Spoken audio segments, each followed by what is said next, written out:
বিদায় বলাটা যতটা সহজ, বিদায় দেওয়াটা কিন্তু ততটাই সহজ না। খুব কঠিন একটা ব্যাপার যে হুট করে কাউকে বিদায় দিতে হবে আমাদের। আর সবসময় তো বিদায় দেওয়ার জন্য সবাই রেডি থাকে না।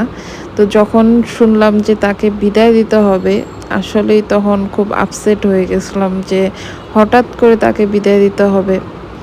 আজকে যার জন্য এই আয়োজন বা যাকে নিয়ে এই ভিডিওটা করতেছি, তাকে নিয়ে আসলে এই ভিডিওর যে ২-৩ মিনিট, এই ২-৩ মিনিটে আসলে বলে শেষ করা যাবে না। শেষ করার মতো আসলে পরিস্থিতি না। কারণ ২০১৯ সাল থেকে ২০২৫ সাল একটা লম্বা সময় তার সাথে চলাফেরা, ওঠা বসা সবকিছু এই ২-৩ মিনিটে আসলে শেষ করার মতো না।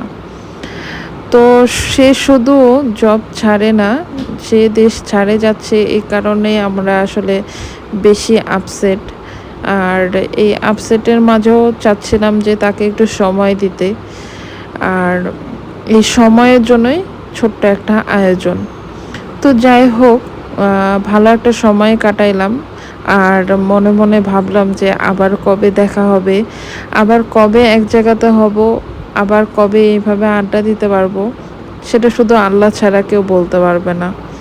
তো যাই হোক, একটা সময় এসে আমাদের আবার এখান থেকে চলে যাইতে হচ্ছে, কারণ অনেক রাত হয়ে গেছে।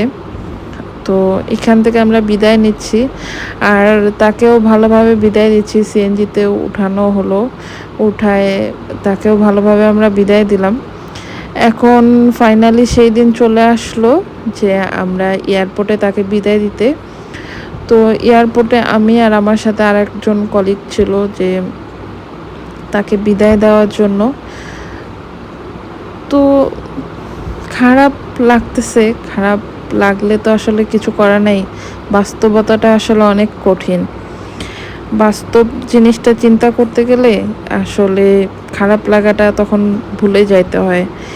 যাই হোক, আপনাকে আমরা অনেক মিস করব। ভালো থাকবেন।